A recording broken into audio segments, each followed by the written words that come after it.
Okay, तो आज अपन लोग ग्रेविटेशन को एंड करेंगे, जो कि लास्ट टॉपिक है Kepler's law of planetary motion. Planetary motion Kepler's का कैसे होता है, क्या क्या होता है, उन सारी चीजों को अपन लोग पढ़ने वाले हैं। ठीक है, तो आज हम कैप्लस लॉ देखेंगे और उससे रिलेटेड कुछ क्वेश्चंस देखेंगे। ठीक है, तो अपन लास्ट क्लासेस में देखे थे एस्केप वेलोसिटी। एस्केप वेलोसिटी कैसे निकाले थे? बाइंडिंग एनर्जी जो थी, बाइंडिंग एनर्जी को इक्वेट किए थे हम काइनेटिक एनर्जी के।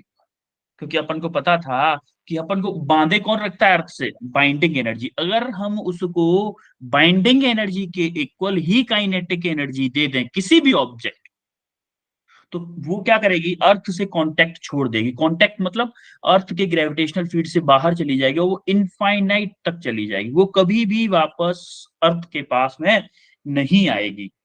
कब? जब मैं उस ऑब्जेक्ट को बाइंडिंग एनर्जी, जो कि ग्रेविटेशनल पोटेंशियल एनर्जी की इक्वल थी, mod of gravitational potential energy. Gravitational potential energy थी G M M divided by R, और बाइंड जैसे एस्केप वेलोसिटी की बात करूं, half M V E square, half M V E square. तो इस टाइप का हमने डेरिवेशन किया था, और हमने देखा था कि वी की वैल्यू √2 GR आ रही है। उसके बाद जी की वैल्यू पुट की हमने, radius of the earth put की, तो हमारे एस्केप वेलोसिटी आई थी 11.2 किलोमीटर पर सेकेंड। ये अपन लोग लास्ट क्लास में कर चुके हैं। उसके बाद ऑर्बिटल वेलोसिटी स्पीड आई थी। ऑर्बिटल स्पीड क्या थी? VE divided by √2। Orbital speed थी वीई डिवाइडेड बाई √2। ये हमारी ऑर्बिटल स्पीड आई थी, जो कि 7.9 किलोमीटर पर सेकेंड आई थी। ठीक है, उसके बाद हमारा मेन टॉपिक आज का थोड़ा सा देखें, तो अगर हम देखेंगे कि आप इस रिलेशन को देखो, T equal to 2 pi R³ divided by GM। तो क्या मैं यहां से, चलो यहां से, चलो इसको देख लेते हैं चाहे, तो क्या मैं बोल सकता हूं कि T² equal to 4 pi square into R³ divided by GR²? बोल सकता हूं कि नहीं? दोनों साइड स्क्वायर कर दिया मैंने इस इक्वेशन में बच्चों, यस सर। है ना? तो देखो, इस साइड में T² हो गया, इस साइड में क्या होगा? 4 पाई स्क्वायर, इसका अंडर रूट हट गया। अब जो जरा देखो, 4 पाई स्क्वायर कांस्टेंट है, मेरा G कांस्टेंट है और R कांस्टेंट है, तो मेरा क्या, मेरा मैं बोलूं कि T² is directly proportional to R³ है यहां से, है कि नहीं है? बोलो यस यस सर। सर। भाई। सात्विक, हर्ष, आकांक्षा, इनकी आवाज नहीं आ रही आप लोगों की? Yes sir. Yes sir. हाँ हाँ, ठीक है। देखो, तो आप यहां से देखोगे T² is directly proportional to आ रहा है मेरा R³ के। यहां से अपन को समझ में आता है कि टाइम पीरियड के फॉर्मूले से ही कुछ केपलर में लॉ निकल के आएगा, सेम सेम लॉ निकल के आएगा, Kepler's third law. Third law आएगा, देखिएगा अभी, वो स्टेटमेंट के फॉर्म में बोला है, लेकिन होगा यही कि T² is directly proportional to R³। ठीक है, अभी हम आगे देखेंगे उसको, लेकिन मैंने बताया इसलिए कि अभी अब आने वाला है, क्लास के जस्ट लास्ट के 10 या 15 मिनट में आएगा वो। ठीक है, उसके बाद में हमने देखा था energy of satellite. Energy of satellite देखा था हमने कि पोटेंशियल एनर्जी ये थी GMM/R। हमने काइनेटिक एनर्जी देखी, तो हाफ एम V0²। V0 होता है ऑर्बिटल स्पीड, क्योंकि हम ऑर्बिटल देख रहे हैं, सैटेलाइट की स्पीड देख रहे हैं। V0², V0 की वैल्यू हमने पुट कर दी GM/R, अंडर रूट के अंदर GM/R, तो अंडर रूट हट गया। वहां से काइनेटिक एनर्जी ये आई थी, फिर टोटल एनर्जी जब दोनों को ऐड किया तो ये आई थी। हम अपन को यहां से पता चला था कि मेरी जो काइनेटिक एनर्जी है, मॉड ऑफ, या फिर बोलो कि मॉड छोड़ो, माइनस के टोटल एनर्जी के इक्वल है, माइनस के टोटल एनर्जी के इक्वल है मेरी काइनेटिक एनर्जी। और जो पोटेंशियल एनर्जी है यू जो है, वो 2 टाइम्स ऑफ टोटल एनर्जी है। ये हमने एक रिलेशन फाइंड किया था, जो कि काफी इंपॉर्टेंट भी था, क्योंकि इससे डायरेक्ट कुछ क्वेश्चन हो जा रहे थे। ठीक है, अब हम आते हैं अपने कैपलस के फर्स्ट लॉ। देखो, कैपलर फर्स्ट लॉ ने बड़ा सिंपल सी बात कही कि कोई भी प्लानेट जो सन के अराउंड मूव करता है, वो एक इलिप्टिकल ऑर्बिट में मूव करता है। क्योंकि इससे पहले क्या हुआ था, केपलर से पहले बहुत सारे लोग थे, अब मैं हिस्ट्री में नहीं जाना चाहता, तो वो लोग कहते थे कि कोई बोला सर्किल में मूव करता है, कोई बोलता था कुछ, कोई बोलता था कुछ। तो केपलर ने जाके फाइनल किया कि हर एक प्लानेट सन के अराउंड इलिप्टिकल ऑर्बिट में मूव करता है, और जो सन प्रेजेंट होता है वो उस इलिप्टिकल ऑर्बिट के फोकाई पे प्रेजेंट। अब फोकाई किसको बोलते हैं? इसके बारे में इससे अगली स्लाइड में पढ़ेंगे कि फोकाई किसको बोलते हैं। इलिप्स के बारे में थोड़ा सा पढ़ेंगे, जो हमारे लिए जरूरी चीजें हैं बस उतना पढ़ेंगे, मैथमेटिक्स में ज्यादा नहीं घुसेंगे। ठीक है, तो फोकाई होता है, फोकाई पे प्रेजेंट होता है। तो हमें यहां से पता चला कि भाई इसका मतलब सन, हर एक प्लैनेट कुछ इस तरह से मूव करता होगा जैसे ये अर्थ करती हुई दिखाई दे रही है सन के अराउंड। Yes, sir. Yes sir. Earth अपनी एक्सिस पे भी रोटेट करती है, एक्सिस के अबाउट, और उसके चारों तरफ भी। क्लियर है यहां तक? इस लॉ में सिर्फ इतना यस ही सर। बताया था उसने। अब हम आते हैं उसके बारे में, इलिप्स के बारे में देख लेते हैं। देखो पहले आ जाने दो सारी चीजें। देखो इलिप्स में क्या होता है कि ये आपका सेंटर हो गया, ये सेंटर हो गया। अब इलिप्स में दो फोकाई पॉइंट होते हैं जो कि F1 एंड F2। ये जो F1 एंड F2 हैं इनको हम बोलते हैं फोकाई, फोकल पॉइंट या फिर। और जो आर है distance of earth from the centre of the sun. Earth की distance from the centre of the sun, जब आपकी अर्थ जब आपकी अर्थ सन के पास में हो, जब आपकी अर्थ सन के सबसे ज्यादा पास में हो, उस पॉइंट को हम बोलते हैं पेरिहीलियन। देखो आपको हिंदी बता दूं, थोड़ा सा हिंदी से अगर आप समझोगे, इसका मतलब क्या है? पास, पास, पास मतलब पी, पी मतलब पेरिहीलियन। आ रही बात समझ में? जब सन और अर्थ दोनों पास पास हो, ये कौन है भाई? अर्थ है। जब सन और अर्थ दोनों पास पास हो तब उसको बोलेंगे पेरिहीलियन या पेरिजी। और जब सन और अर्थ दोनों सबसे ज्यादा दूर हो, यानी कि distance between sun and earth is maximum, उस पॉइंट को हम बोलेंगे एपीहीलियन, एपीहीलियन या एपोजी, या फिर हम इसको अगर हिंदी से कनेक्ट करना चाहें तो अलग अलग। अलग मतलब ए आता है हालांकि, तो हम ई से प्रोनाउंस कर सकते हैं इसको। ठीक है, आ रही बात समझ में? Yes, sir. Yes sir. Yes, F sir. One F two को हम बोलते हैं फोकाई पॉइंट। ठीक है, अब देखो ओ ए क्या है? ओ ए, जैसे अब अगर मैं ब्लू की बात करूं, इस वाले की बात करूं, ये होता है मेरा same minor axis, minor axis. और ये जो येलो शेप का, जो येलो टाइप की दिख रही है, इसको इसी शेप इसी कलर से बनाते हैं, इसको हम बोलते हैं major axis. Major axis, minor axis. अब इसकी आधा है जो, देखो मेजर एक्सिस का आधा कितना? ए ओ। ए ओ को क्या बोलते हैं? Semi major axis. देखो मेजर एक्सिस पूरी सी ए से बी तक मेजर एक्सिस थी, मेजर एक्सिस का आधा, मेजर एक्सिस का आधा मतलब semi major axis. A O को क्या बोलते हैं? Semi major axis. Similarly C D को हम बोलते थे माइनर एक्सिस, और सीओ को क्या बोलेंगे? Semi minor axis. सीओ को क्या बोलेंगे? Semi minor axis. आ रही बात समझ में? और ये जो है F1 से O की बीच की डिस्टेंस, इसको बोलते हैं ई ए। ई ए क्या है भाई?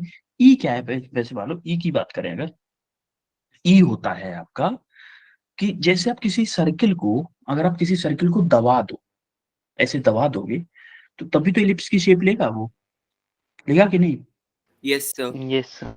तो उसे कितना दबाया है किसी सर्किल को, वो होता है ई फॉर इसेंट्रिसिटी। जनरली आपके में अभी तक क्वेश्चन आया नहीं है, बट फिर भी मैं Yes, आपको sir. इंट्रोड्यूस कर दे रहा हूँ। अभी तक पीवाईक्यूज में कोई ऐसा क्वेश्चन दिखा नहीं है। ठीक है, तो इसकी इलिप्स की सारी चीजें क्लियर हुई। Yes, sir. Yes. यस इसको सर। थोड़ा सा लिख भी दिया है, वैसे मैंने लिख भी दिया है, एपोजी और एपीहिलियन, पेरेजी और एपीहिलियन, एपोजी एंड एपीहिलियन के बारे में, दोनों को बारे में थोड़ा सा लिख भी दिया है यहाँ पे। ठीक है, अब हम आते हैं सेकंड लॉ। सेकंड लॉ जरा ध्यान से देखिएगा, सेकंड लॉ क्या बोलता है।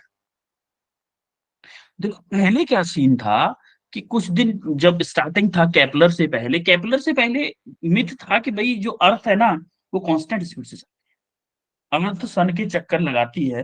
पहला लॉ मान लिया लोगों ने कि चलो ठीक है, आप कह रहे हो कि इलिप्टिकल ऑर्बिट में चलती है, तो ठीक है ये भी मान लेते हैं हम, लेकिन कांस्टेंट स्पीड से चलती होगी वो।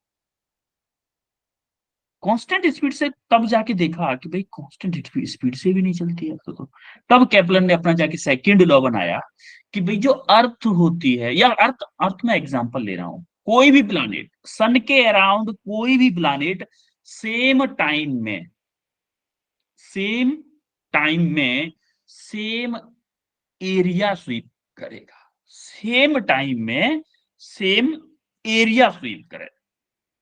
आ रही बात समझ में? सेम टाइम में सेम एरिया स्वीप करेगा। देखो जरा कैसे, जैसे ये जो एरिया है, जैसे आपको बोल दूं, चलो थोड़ा सा रेड पेन ले लेता हूँ। क्योंकि रेड थोड़ा दिखेगा ना। जैसे मान लो ये A1 एरिया है, ये ग्रीन वाला A2 एरिया है, ये वाला A3 एरिया है, और तीनों एरिया कितने टाइम में स्वीप किए गए हैं? देखो यहां से सन से लेके, अगर मैं इसके तक लाइन बनाऊं, ये लाइन अगर यहां से जाएगी, स्वीप का मतलब क्या होता है? झाड़ू लगा। तो ये झाड़ू सा लगा के जाएगी। अगर आप देखोगे, झाड़ू से कभी कभी झाड़ू लगाए हो? मम्मी नहीं है घर पर तो झाड़ू लगाए होगे नहीं घर पर? Yes, sir. Yes, sir. तो देखो कभी झाड़ू लगाते हो तो ऐसे करके स्वीप करके चलता है झाड़ू। एक बार में कितना, जैसे आप अगर हाथ लंबा करके करोगे तो ऐसे ज्यादा एरिया कवर कर लेगा, थोड़ा पास में करोगे तो ज्यादा करना पड़ेगा। ऐसे होता है कि नहीं होता है? Yes, sir. Yes, sir. तो वो क्या करता है? स्वीप स्वीप करता है। इसलिए वर्ड यूज करते हैं हम इसमें कि स्वीप वर्ड यूज करते हैं। स्वीप का मतलब होता है झाड़ू लगा। कि ये जो एरिया एक तरह से ऐसे चलता है हमारा, जो line between sun and earth के बीच, अर्थ या फिर कोई प्लानेट, तो वो लाइन कितना एरिया स्वीप करेगी, उसके बारे में बात कर रहे हैं। देखो,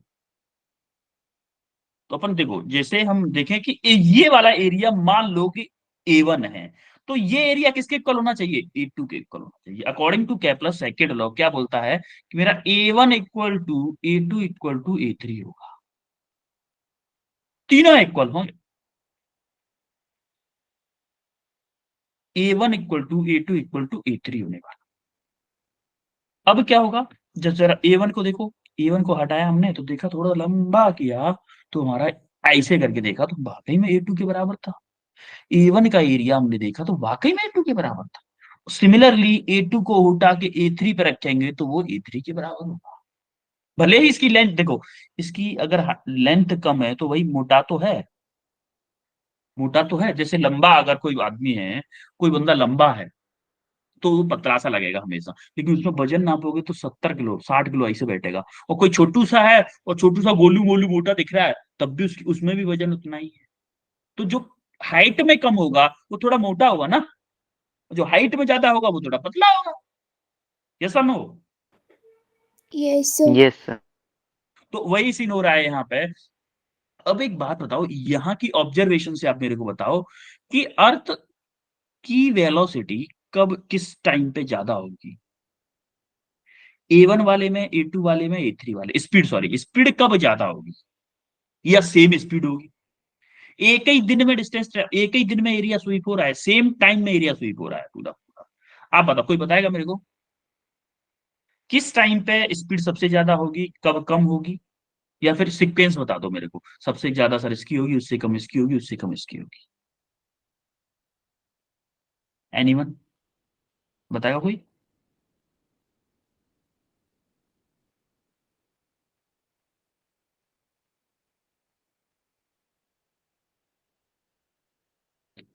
ओके हर्ष।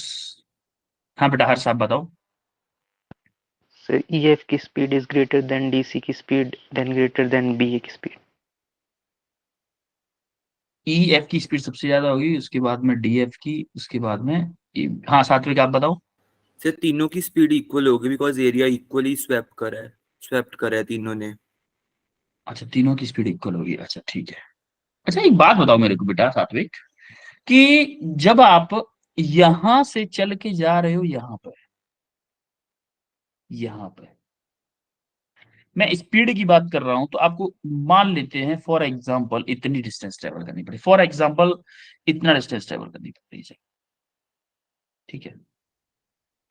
जब आप E से F पे आए, जब आप A से B तक जा रहे हो, तो आपको कितना डिस्टेंस ट्रेवल करनी पड़ रही है? ये वाली डिस्टेंस ट्रेवल करनी पड़ रही है। जब आप C से D तक पहुंचे तो आपको ये डिस्टेंस ट्रेवल करनी पड़ रही है। टाइम सेम है, सेम टाइम में सबसे ज्यादा डिस्टेंस कौन से वाले में ट्रेवल करनी पड़ रही है अपन को? ई से एफ। अगर मैं बोलूं distance in EF is greater then distance in DC is greater then distance in AB, yes or no बताओ कि Yes, सबसे sir. ज्यादा डिस्टेंस यस मेरे सर। को ई से एफ तक ट्रेवल करनी पड़ रही है, उससे कम सी से डी में ट्रेवल करनी पड़ रही है, और उससे कम ए से बी में ट्रेवल करनी पड़ रही है। क्लियर है? अब टाइम मेरा हर एक डिस्टेंस को ट्रेवल करने में टाइम सेम है, टाइम कांस्टेंट है भाई। अब देखो हमारा स्पीड का फॉर्मूला क्या होता है, speed time distance, S T equal to D, यानी कि स्पीड अगर मैं निकालूं डिस्टेंस अपॉन टाइम, टाइम मेरा कांस्टेंट है, तो क्या जब मेरी जहां पे डिस्टेंस ज्यादा ट्रेवल करनी है वहां पे मेरे को तेज दौड़ना पड़ेगा? Yes. Yes sir. Yes or no? Yes. Clear हुआ? तो आप अगर देखोगे तो अपन को सबसे ज्यादा कहां चलना है, ई से लेके एफ तक चलना है सबसे ज्यादा, क्योंकि टाइम उतना ही है ना। टाइम यहां पे भी वन डे है, यहां पे भी वन डे है, यहां पे भी वन डे है। अपन को चलना है ई से लेके एफ तक, डिस्टेंस ज्यादा ट्रेवल करनी है। तो क्या बोलोगे कि अर्थ और प्लानेट, अर्थ या सन, अर्थ और सन जब सबसे ज्यादा करीब होंगे तब अर्थ की स्पीड सबसे ज्यादा होगी, होगी कि नहीं? Yes, sir. या Yes, फिर मैं sir. बोलूं, एक और एक्सप्रेशन बनाऊं कि speed of planet is directly proportional to distance between sun and planet. क्या ये बात बिल्कुल सही है? सॉरी, इनवर्सली प्रोपोर्शनल उल्टा होगा ना, कि ये जब आर कम है, यहाँ आर क्या है, इसके सेंटर से लेके यहां तक की प्लानेट कौन सा है, ये है ना आर आपकी, यही है ना। तो जो आपकी डिस्टेंस, जब आपकी डिस्टेंस ज्यादा से ज्यादा है, या फिर बोलूं कि ये यहां से यहां तक की जो सब जब कम होगी तो ये अपने आप ज्यादा होगी, तो क्या मैं बोल सकता हूं कि वेलोसिटी ऑफ, इसको चलो हाँ इसको वन बोल देते हैं, तो इसको बोलते हैं v1 is greater then v3 is greater then v2। बोलो, बात समझ में आई कि नहीं? Yes Yes. सर। यहां से मैं बोल सकता हूं कि सन जब सॉरी प्लानेट जब मेरा सन से जितना ज्यादा दूर होगा उतना ही स्लो चलेगा, क्योंकि बेटा झाड़ू देखो, अपन को बोलो कि आप यहां से झाड़ू पकड़ के ऐसे लगाओगे तो कम टाइम में ज्यादा एरिया स्वीप कर लोगे ना। आप कैसे लगाते हो घर में झाड़ू, जब कभी लगाया है कैसे लगाते हो? हाथ को लंबे से लंबा करके झाड़ू को घुमाते हो ना, ऐसा तो नहीं करते कि मैं यहाँ पे खड़ा हूं, यहाँ पे जैसे मान लो ये है, मैं यहाँ पे खड़ा हूं और ऐसे झाड़ू लगा रहा हूँ, ऐसे ऐसे पास पास में, बिल्कुल पास पास में, ऐसे तो नहीं लगाते। हाथ को जितना लंबा हो जाए उतना लंबा करोगे, तब ऐसे करोगे, क्योंकि कम टाइम में ज्यादा एरिया स्वीप कर पाओगे फिर। Yes or no? Yes, sir. Yes आपको स्पीड कब ज्यादा मिलेगी, जब आप सबसे ज्यादा पास में होगे तब सबसे ज्यादा दौड़ना पड़ेगा आपको, और जब सबसे दूर होगे तब कम दौड़ना पड़ेगा सेम एरिया स्वीप करने के लिए सेम टाइम में। Yes or no?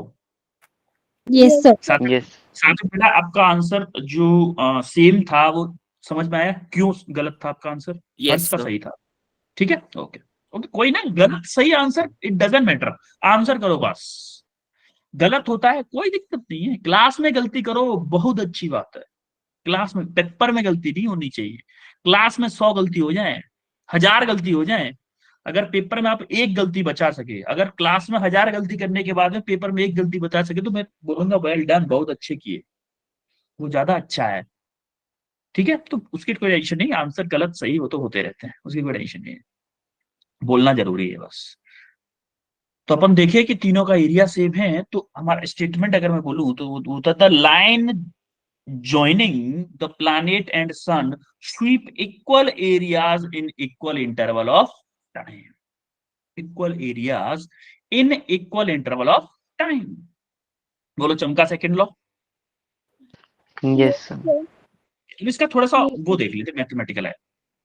देखो अपन को क्या चाहिए, एरिया चाहिए, हमें इस ट्रायंगल का एरिया ही चाहिए ना, मान लो किसी एंगल पे है वो, तो एरिया चाहिए। एक बात बताओ कि अगर मैं मान लूं कि ये वाला एंगल थीटा है, तो ये वाला एंगल क्या होगा, ये अंदर वाला, ये वाला एंगल क्या होगा, 180 माइनस थीटा होगा कि नहीं होगा? यस होगा है? भाई ये पूरा इस लाइन पे पूरा एंगल, ये वाला एंगल थीटा है, तो पूरा एंगल कितना था, 180 था, तो ये वाला एंगल क्या होगा, 180 माइनस थीटा होगा। तो आप जरा यहां से देखोगे, अगर इस ट्रायंगल को हमने यहां पर उठा लिया, एस पी पी डैश, हम ये है हमारी वेलोसिटी, ये एंगल है 180 माइनस के थीटा। अपन को चाहिए क्या? एरिया ऑफ ट्रायंगल के लिए क्या चाहिए होता है? एरिया ऑफ ट्रायंगल क्या होता है? 1/2 बेस इंटू हाइट। देखो, बेस अपन को पता है, बेस क्या है मेरा? आर। बेस अपन को पता है, लेकिन मेरे को हाइट नहीं पता। ये वाली हाइट क्या? हाइट अगर ये परपेंडिकुलर डिस्टेंस पता चल जाए तो मैं एरिया ऑफ दिस ट्रायंगल निकाल लूंगा। तो देखो ये वाली कैसे निकाल रहे हैं, यहां से हमने परपेंडिकुलर गिराया इस वाली लाइन पे, तो ये एंगल 90 डिग्री होगा, ये 90 होगा, होगा कि नहीं? yes sir, ठीक है, अब जरा देखो, अपन निकालने वाले हैं P P dash M.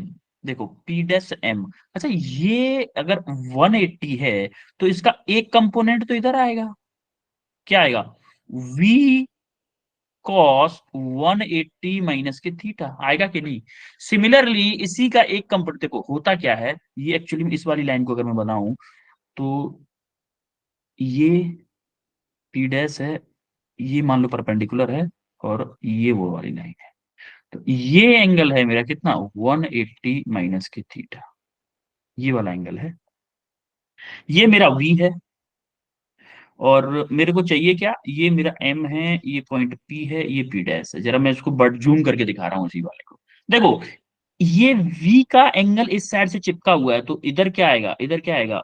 v cos 180 minus के थीटा, आएगा कि नहीं आएगा? Similarly Yes, sir. ये इस वाली साइड से अलग है, तो इधर क्या आएगा? v साइन 180 माइनस के थीटा, आएगा कि नहीं? बोलो, yes sir, आएगा ना? तो v क्या, मैं पी पी डैश या फिर बोलूं पी पी डैश, v की जगह पे P P dash sine 180 minus के थीटा, तो इन्होंने क्या किया? P P dash 180 sine 180 minus के थीटा। पी पी डैश क्या है मेरा? पी पी डैश क्या हमारा? v के इक्वल था ना, v के इक्वल था, तो हमने पी पी डैश की जगह पे v पुट कर दिया, तो v साइन थीटा आपका ये था, साइन थीटा इंटू, देखो v dt था मेरा पी पी डैश के इक्वल, पी पी डैश के इक्वल क्या था? v dt था, तो हमारा आ गया p dash m v sine theta into dt। बोलो चिमका। अब हम अपन लोग क्या निकालने वाले हैं? एरिया निकालने वाले हैं। एरिया कैसे होगा? बेस इंटू हाइट, बेस क्या है मेरा? S P, S P into P dash M, P dash P dash M, P dash M हमने निकाला है v sine theta into D T, तो हमारा ये एरिया आ गया। यहां से इसको हटा देते हैं, एरियल वेलोसिटी। अब देखो इस dt को क्या किए हम? एरिया के नीचे ले आए, यहाँ पे क्या था? dA था, dA के नीचे ले आए, तो इसको हम बोल देते हैं एरियल वेलोसिटी। एरियल वो सिर्फ एक्सेल टाइड वो वाला सब वॉशिंग पाउडर की बात नहीं कर रहे हैं, ये एरियल है। अब एक बात बताओ, आपको याद हो, अच्छा एक्चुअली में हुआ क्या है, हमारा जो रोटेशन है, रोटेशन चैप्टर हमने अभी छोड़ रखा है, तो उसमें एक टर्म आता था एंगुलर मोमेंटम, उसमें टर्म आता था एंगुलर मोमेंटम। एक्चुअली में एंगुलर मोमेंटम मैं आपको बता दूं, एंगुलर मोमेंटम होता है movement of linear momentum, movement of linear momentum को हम क्या बोलते हैं? एंगुलर मोमेंटम बोलते हैं। जैसे movement of linear moment, linear momentum क्या होता है? एम वी, एम वी का मोमेंट ले लू किसी एक पॉइंट के अबाउट जहां पे मुझे मोमेंटम चाहिए, एम वी इंटू आर को हम वो क्या बोलते हैं? Angular momentum. M V into R को एंगुलर मोमेंटम बोलते हैं। अब जरा देखो इस वाले टर्म में मैं, अब मेरे को क्या चाहिए? आर वी तो है, मेरे को अगर एम मिल जाए, एम अगर मिल जाए तो मेरी बात बन जाए, तो मैं एंगुलर, अच्छा एक बात हो पहले तो, आर वी साइन थीटा को क्या लिख सकता हूं मैं? आर वी साइन थीटा क्या मेरा आर क्रॉस वी है कि नहीं? yes, yes sir, cross vector के टर्म में देखूं तो आर वी कॉस थीटा को आर क्रॉस वी लिख सकता हूं मैं। तुमने क्या किया? इसको आर क्रॉस वी रखा, एम से मल्टीप्लाई कर दिया और एम से डिवाइड कर दिया, एम से मल्टीप्लाई कर दो। तो इसको यहीं पे सॉल्व कर देता हूं। इसमें अगर आपने क्या किया, D A over D T equal to 1/2 R cross V, M से मल्टीप्लाई कर दिया, एम से डिवाइड कर दिया। अब देखो इस एम को इसके अंदर ले लो, क्योंकि आपका एंगुलर मोमेंटम एल होता है M V into R, angular momentum ये होता है, तो एम वी इंटू आर ये तो हो जाएगा एंगुलर मोमेंटम, तो D A over D T आपका आ जाएगा, ऊपर क्या हो गया? L L upon 2m, this is your final expression, this is your final expression. आ रही बात समझ में? Yes. Yes sir. ये एक्सप्रेशन थोड़ा सा ये रोटेशन से है, dl over dt equal to, ये एक्सप्रेशन वहां से है, rate of change of angular momentum आपका किसके इक्वल होता है, टॉर्क के इक्वल होता है। ये एक्चुअली में आपका रोटेशन चैप्टर नहीं हुआ है, इसीलिए आपको हो सकता है ये वाला एक्सप्रेशन समझ में ना आए, बिकॉज ऑफ रोटेशन, क्योंकि रोटेशन में बताते हैं ये चीज कि rate of change of angular momentum equal to torque के इक्वल। टॉर्क जिसको हम बोलते हैं force into displacement, force into displacement, वो सॉरी फोर्स इंटू डिस्प्लेसमेंट बोल रहा हूँ, फोर्स इंटू परपेंडिकुलर डिस्टेंस। जैसे आप किसी पॉइंट पे फोर्स लगा रहे हो, जैसे मान लो यहाँ पे है, यहाँ पे ऐसे फोर्स लग रहा है, तो इस पॉइंट के अबाउट अगर मैं मूवमेंट निकालूं, ये 1 मीटर है, तो इसके अबाउट मूवमेंट क्या होगा, मूवमेंट या फिर बोलूं टॉर्क, चलो टॉर्क क्या होगा, फोर्स, फोर्स मेरा एफ है, परपेंडिकुलर डिस्टेंस क्या है 1 मीटर इंटू 1 मीटर, या फिर बोलो एक्स मीटर है, चलो एक्स, तो क्या होगा फोर्स इंटू एक्स, तो ये होगा मेरा मूवमेंट या फिर टॉर्क। आ रही बात समझ में? तो ये होता है rate of change of angular momentum equal to torque के इक्वल। तो ये उसका प्रूफ था कि D A over D T हम एल ओवर 2m भी लिख सकते हैं कि rate angular momentum divided by 2m। बोलो चमका इतना Yes. है भाई? ठीक है, अब अपन थोड़ा सा आगे और बढ़ते हैं। अब अपन आते हैं कि काइनेट क्वेश्चन पे, जरा एक बार इस क्वेश्चन को देखो,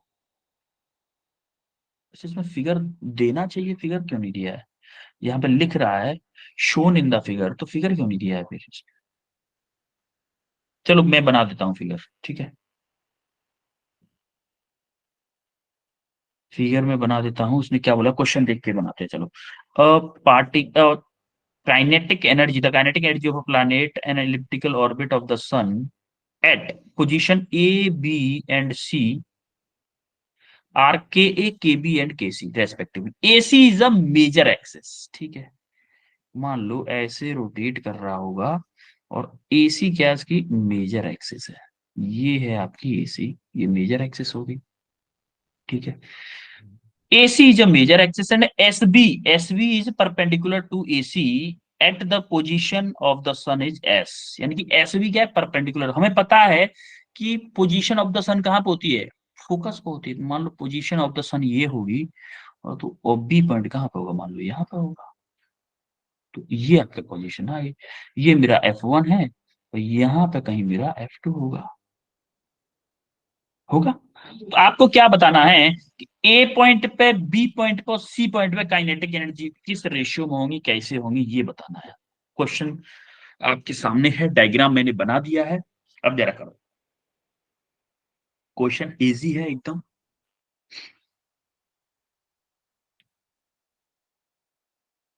हर्ष का आंसर आ चुका है, सात्विक का भी आंसर आ चुका है भाई।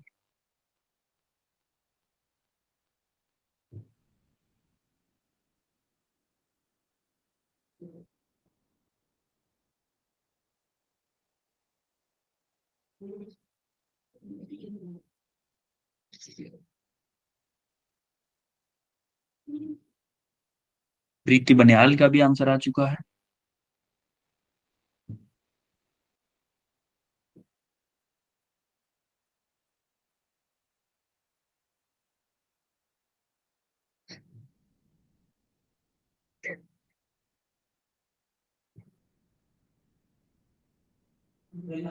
हाँ, हर्ष बेटा आंसर बताओ। Sir, B. बी ऑप्शन, ठीक है। सात्विक?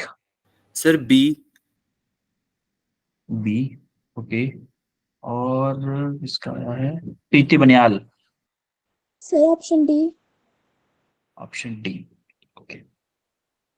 देखो अपन को अभी देखा था हमने, मैंने एक शॉर्टकट बताया था कि हमारा जो वेलोसिटी होता है, स्पीड या फिर बोलो स्पीड, वेलोसिटी से अच्छा है स्पीड बोलो, कि जो स्पीड होता है वो इनवर्सली प्रोपोर्शनल होता था 1/r के, जहां पे r क्या थी,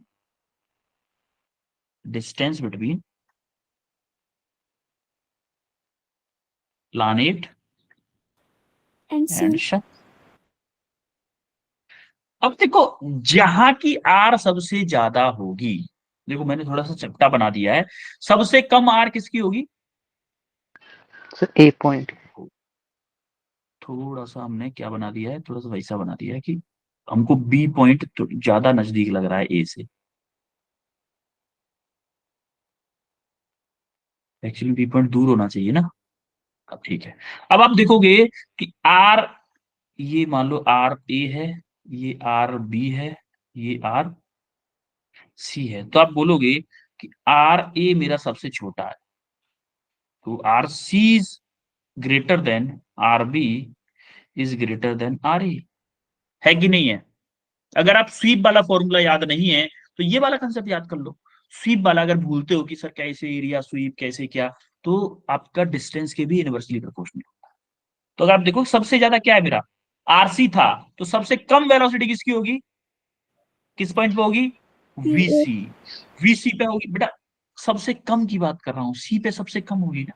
Yes, sir. देखो यस अगर आप 10/2 करोगे, 10/5 करोगे तो कौन ज्यादा आएगा, सर 10/2। ये 10/2 ज्यादा आएगा ना। इसका मतलब जो सी, आरसी जितना कम होगा वो वेलोसिटी उतना ज्यादा देगा, क्योंकि इनवर्सली प्रोपोर्शनल है। तो आरसी मेरा क्या होगा, वीसी क्या होगा, सबसे कम होगा। इससे ज्यादा कौन होगा, ये वाला, यानी कि इस पॉइंट को बी मान लो, बी को यहां से डालो वीबी, और इससे ज्यादा कौन होगा, वीए। ये बात क्लियर हुई यहां तक? Yes sir. Yes, sir. तो प्लानेट का, हमारे प्लानेट का मास तो सेम है ना, मास इज सेम, और काइनेटिक एनर्जी क्या होगी, हाफ एम वी स्क्वायर। अपन को वी पता है, मास सेम है, क्या इसी रेशियो में मेरी फिर काइनेटिक एनर्जी होगी, इसका मतलब kinetic energy of C is greater than kinetic energy, less than, sorry, less than of kinetic energy of B is less than of kinetic energy of A. होगी कि नहीं बताओ? Yes sir. Yes, sir. Option कौन सा होगा, ए सबसे बड़ा है, ए से छोटा है B, B. B option. B से छोटा है सी। हाँ, बी ऑप्शन। मैंने बना दिया उल्टा है बस, है लेकिन बी ऑप्शन अगर आप देखो। क्लियर है बच्चों? Yes Yes, sir. sir. ठीक है, कंसेप्ट से चलो बस, देखो इन्होंने कितना काइनेटिक एनर्जी सब खेला है, शॉर्टकट मारो बस। ठीक है, अब आते हैं थर्ड लॉ पर। थर्ड लॉ जैसा कि मैं आपको बता चुका था, T square is directly proportional to R cube, बताया था कि नहीं टाइम पीरियड यस वाले सर। फॉर्मूले में? तो यही यही थर्ड लॉ बोलता है, the square of time for a planet to complete one revolution. देखो, time for planet to complete one revolution, थोड़ा लैंग्वेज चेंज किया है वो, बस और कुछ नहीं। इसी को तो हम टाइम पीरियड बोलते थे, इसी को तो बोलते हैं time period. Yes or no? Yes is sir. Directly proportional to cube of semi major axis of electrical orbit. ये बोलना चाहता है जैसे प्लानेट ये घूम रहा है, इसका जो टाइम पीरियड होगा वो किसके इक्वल होगा, T square is directly proportional to R cube. तो मैं बोलूंगा T square upon R cube equal to, मेरा कांस्टेंट होता है हमेशा, T square upon R cube मेरा कांस्टेंट होता है। तो यहां से एक एक्सप्रेशन भी आया था, अच्छा एक्सप्रेशन आगे देख लेंगे। ये बात क्लियर हुई, Yes, sir. Square directly proportional to R cube. तो यहां से एक एक्सप्रेशन आया था, T equal to 2 pi a⁻³ divided by root G M S. देखो आप, फॉर्मूला वही है। हमने पहले क्या देखा था, हमने देखा था कि T equal to 2 pi under root में आर क्यू अपॉन जीएम, यही देखा था ना टाइम पीरियड का फॉर्मूला, बोलो। Yes, sir. दिखाऊं क्या, रुको, रिकॉल में देखा था हमने, कहाँ गया? देखो यही है ना, 2 pi R cube upon G M बोल दो, या R cube upon G R square बोल दो, कुछ भी बोल दो, आपकी मर्जी है। मैंने ये वाला फॉर्मूला लिखा है, आ रही बात समझ में? हमने टाइम पीरियड का ये वाला फॉर्मूला निकाला था, और यहां से भी हम केप्लस के थर्ड लॉ को प्रूव कर सकते हैं, बता सकते हैं कि केप्लस का थर्ड लॉ है।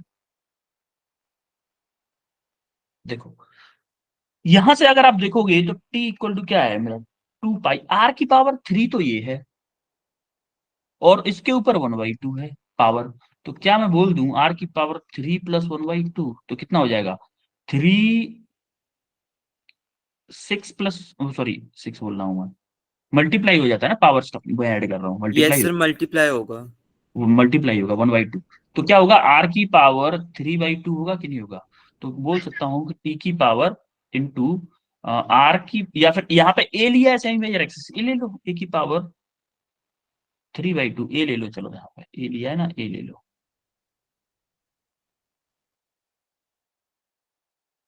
ए ले लो, ठीक है। ए की पावर 3/2 अपॉन अंडर रूट में GM, फॉर्मूला वही है भाई, फॉर्मूला वही है, बस आपको घुमा दिया है बस उसने, कि टी की पावर 3/2 लिख दिया है, एक बार अंडर रूट में टी क्यू आर क्यू लिख दिया है। आ रही बात समझ में बच्चों। Yes, sir. Yes. Yes, yes sir. Sir. अब अपन क्वेश्चन पे आते हैं, क्वेश्चन करो भैया, स्क्रीन पे क्वेश्चन दिख रहा है वो करो। देखो घुमा फिरा के अपन को आना है क्वेश्चन पे, ज्यादा से ज्यादा क्वेश्चन करेंगे वही हमारे साथ जाएगा एग्जाम में। A satellite of mass m is at a distance r from the surface of the earth. Another satellite of mass 2m is at a distance 2r. The ratio of earth surface, their time periods are in ratio. Time period का ratio पूछा है अभी।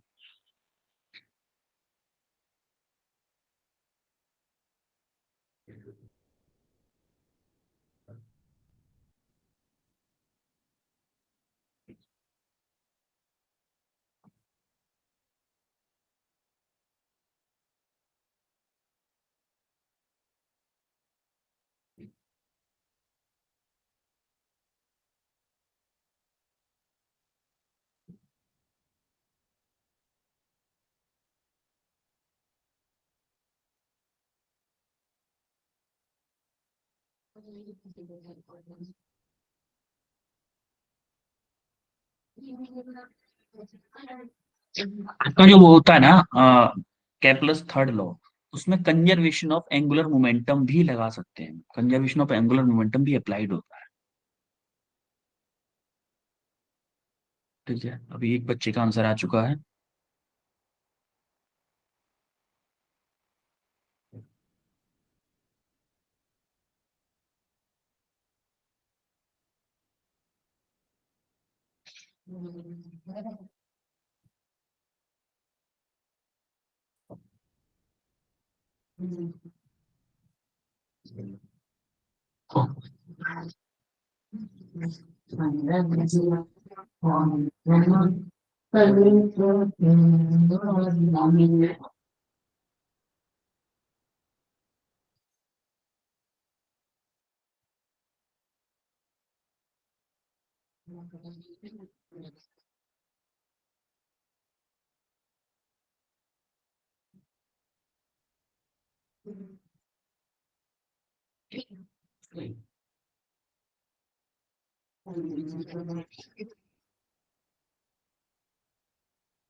इस topic से अभी तक बहुत कम question आए नीट में, बट आया है, एक दो क्वेश्चन आया है बस। इसके बाद सिलेबस थोड़ा सा कम भी हुआ है। जैसे अगर अब जियो स्टेशनरी सैटेलाइट इस चैप्टर से हटा दिया गया है इस बार, तो जियो स्टेशनरी सैटेलाइट अपन लोग नहीं पढ़ रहे हैं।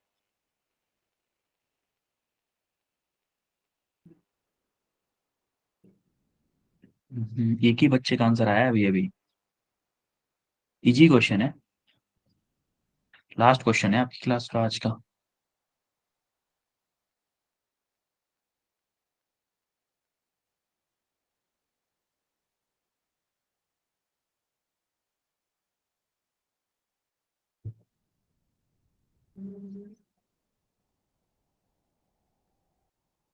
जो हमारी नेक्स्ट क्लास होगी वो सिंपल हार्मोनिक मोशन स्टार्ट कर देंगे अपन लोग।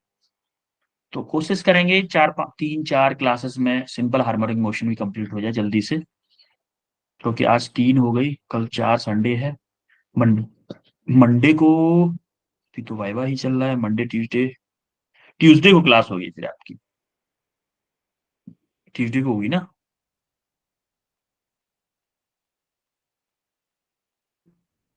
ओके, सात्विक बेटा क्या आंसर आया है? Sir option number D, 1:2 okay, fourth वाला। Correct answer, correct answer, absolutely correct. यार आप ध्यान से देखोगे, और सैटेलाइट मास ऑफ एम, एक सैटेलाइट है जिसका मास एम है, एट अ डिस्टेंस आर, कितनी डिस्टेंस पे है वो? आर डिस्टेंस पे from the surface of the earth, and the another satellite of mass 2m, जिसका मास मेरा 2m है, और वो कितनी डिस्टेंस पे है? 2r डिस्टेंस पे from the earth surface. Their time period, अपन को एक चीज पता है कि जो टाइम पीरियड है वो डायरेक्टली प्रोपोर्शनल होता है किसके? Sorry, T square is directly proportional to R cube. आके नहीं था? अच्छा, यहाँ पे आर आर दिया हुआ है तो इसको हम कैपिटल आर ले लेते हैं, आर क्यू के था। अच्छा, कैपिटल आर तो बोल ले रखा है ना, चलो आर डैश का क्यों ले लेते हैं, ये बी टाइप का लग रहा है, चलो ठीक है, आर ही रहने तो कोई दिक्कत नहीं। तो अपन लोग क्या लिख सकते हैं यहां से कि T1 डिवाइडेड बाई T2 का होल स्क्वायर इक्वल टू होगा मेरा R1 डिवाइडेड बाई R2 का होल स्क्वायर। ये क्या होगा? R1 मान लेते हैं इसको, इसको R2 मान सर लेते हैं। R3 नहीं, क्यूब नहीं होगा, आपने सॉरी, हाँ, स्क्वायर लिखा है R1। Sorry sorry sorry sorry sorry, cube cube होगा। अब देखो T1, यहां से क्या करते हैं, T1 डिवाइडेड बाई T2 का whole square equal to R1 क्या है मेरा? R है। R2 क्या है मेरा? 2R है। R है, 2R का क्यूब। देखो R से R कैंसिल हो जाएगा, तो 1/2, 2 का क्यूब कितना होगा? 1/8। 8। अब देखो यहाँ स्क्वायर है, स्क्वायर इधर भेज दो, अंडर रूट बन जाएगा, तो T1/T2 इक्वल टू 1/√8। अब देखो √8 को क्या लिख सकते हैं, अंडर रूट 8 को क्या लिख सकते हैं, अंडर रूट के अंदर लिख 4 सकते into 2। हैं 4 into 2, 4 into 2, 4 into 2 मतलब 2 बाहर आ जाएगा, 4 का स्क्वायर रूट 2 होता है ना, तो ये क्या हो जाएगा? 2√2। तो क्या लिख सकता हूं मैं? 1/2√2। तो T1/T2 क्या आ गया? 1/2√2। This is your correct answer, option D is your correct answer. बोलो चमकार। Yes yes sir. Sir. Okay, okay, अब अपन लोग, आज हमने क्या क्या पढ़ा यार बता दो मेरे को। क्या पहले से रीकैप किया, फिर कैपलस के तीनों लॉ पढ़े हैं। एक सेकेंड जस्ट, हाँ, सबसे पहले रिकैप किया था, ठीक है, उसके बाद हमने कैपलस, क्या? कैपलस लॉस, जैसे first, second and third law, third loss पढ़े, और क्या पढ़ा है उसके बाद? क्वेश्चंस करे उसके बाद। क्वेश्चंस किए। अच्छा, अब मैं कुछ, अभी हमारे पास टाइम है तो मैं कुछ पूछ लेता हूँ, कि अभी हमारे पास टाइम है, ठीक है? कोई मेरे को कैपलस का फर्स्ट लॉ बताएगा? एनीवन, हैंड रेज करो, मैं देखना चाहता हूँ अभी कितने लोग जग रहे हैं। कुछ लोग तो क्लास को छोड़ ही दिए कि हम तो जा रहे हैं, सर फालतू की बातें कर रहे हैं। सिकंदर ये भी हाथ उठा इस बार तो, अरे हर्ष का ही हाथ उठ रहा है, ओनली हर्ष। कैपलस फर्स्ट लॉ पूछना चाह रहा हूं मैं। देखो, ये जरूरी नहीं है आपको स्टेटमेंट याद हो, आपको जो जिस लैंग्वेज में समझ में आ रहा हो उस लैंग्वेज में आप समझा दो बस। कोई स्टेटमेंट की कोई जरूरत नहीं, स्टेटमेंट आपको बोर्ड में पता चलेगा, बोर्ड में लिखना पड़ेगा, लेकिन ये बात ध्यान रखना, बोर्ड में लिखना पड़ेगा। ठीक है, दो बच्चे, ओनली दो बच्चे ही थे क्या क्लास में? फर्स्ट लॉ तो बड़ा इजी था ना, तो इन दोनों से तो मैं पूछना ही नहीं चाह रहा था, प्रीति से भी नहीं पूछना चाह रहा था, मैं कोई नया बच्चा देख रहा था, ये तो हर बार जवाब देते ही है। Anyone new? अरे गलत दे देना, सही नहीं आता है, गलत तो दे दोगे, गलत ही दे देना मेरे को जवाब, हाथ तो उठाओ, कुछ बोलो तो सही।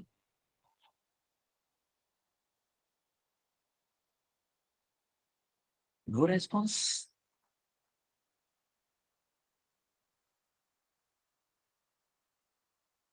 हाँ प्रीति आप बताओ बेटा।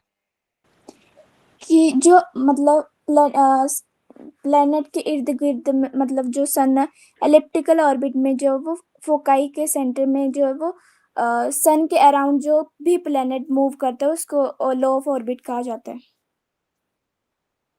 ठीक है, चलो आप Yes. आपने दोनों लोगों की खिचड़ी बना दी। कोई नहीं, कोई नहीं, कोई नहीं, बेस्ट ट्राई, बढ़िया बड़ा ट्राई, अच्छा करेंगे। हर साहब बताओ। So first law of orbit था जिसके अंदर केपलर ने बताया था कि सारे प्लैनेट सन के अराउंड इलिप्टिकल ऑर्बिट में मूव करते हैं। Yes, absolutely correct. सात्विक आप सेकंड लॉ बताओ। सात्विक। सर सारे प्लैनेट्स इक्वल टाइम इंटरवल में इक्वल एरिया कवर करते हैं सन के आसपास। अच्छा, तो स्पीड कब किसकी ज्यादा होती है? जब पास होगा तब स्पीड ज्यादा होगी, एपोजी पे स्पीड ज्यादा होगी, सॉरी पेरिहीलियन पे सबसे ज्यादा स्पीड होगी या एपीहीलियन पे? पेरिहीलियन पे। पेरिहीलियन पे स्पीड ज्यादा होगी और एपीहीलियन पे सबसे कम होगी, पेरिहीलियन पे सबसे ज्यादा होगी और इन बिटवीन इन दोनों रेंजेस के बीच में होगी। क्लियर है अब ये बात? ठीक है, थर्ड यस लॉ क्या था? थर्ड लॉ बेटा हर साहब बताओ, third law. Sir T square is directly proportional to R cube, ठीक, मतलब जब टाइम लेगा टाइम का स्क्वायर वो उसके रेडियस के क्यूब के इक्वल होगा। ठीक है, ठीक है, ठीक है, ओके। ओके देन बच्चों, अभी हम आज थोड़ा सा टाइम आज जल्दी हो गया वैसे, कल की क्लास आपकी लेट हो गई थी, आज थोड़ा जल्दी हो गया, कोई नहीं। चलो अब हम जो नेक्स्ट चैप्टर स्टार्ट करेंगे वो एसएचएम स्टार्ट करेंगे। देखो एक चीज और बताऊं, नीट में एसएचएम से बड़े हलवा हलवा क्वेश्चन आते हैं, बड़े हलवा क्वेश्चन आते हैं और बच्चे से डरते डरते हैं। डरना नहीं है, एकदम इतने हलवा कि बोलोगे सर ये भी कोई क्वेश्चन है, ऐसे ऐसे क्वेश्चन। कुछ क्वेश्चन अच्छे आए हैं लेकिन बहुत कुछ क्वेश्चन तो बहुत हलवा आए हैं ना, कि आप क्लास में अगर आ गए तब भी हो जाएंगे वो क्वेश्चन। ठीक है, तो एसएचएम को मिस डरना नहीं है, एसएचएम से डरना नहीं है, आना जरूर है। ठीक है, तो अपन लोग जो नेक्स्ट क्लास में स्टार्ट करेंगे वो एसएचएम करेंगे। जैसे आपकी क्लास होगी अब ट्यूसडे को, ट्यूसडे को स्टार्ट करेंगे। ठीक है, यस। ओके।